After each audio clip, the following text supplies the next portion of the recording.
Сәлем достар, мен бүгін тақмақ айтып бере жақпан. Әй, түлшек, түнде қайда барасың? Маманың үйіне барамын. Мамаң саған не берер?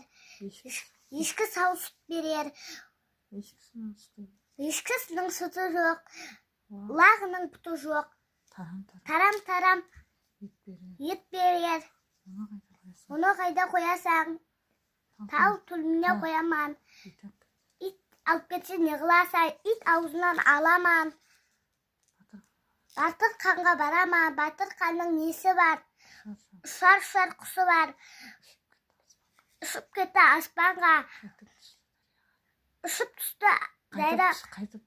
Қайтып түсті дайраға. Дайра суын құтар. Аша басын шетер. Лайк, комментарий басуды ұмытпаңыздар. Пока-пока.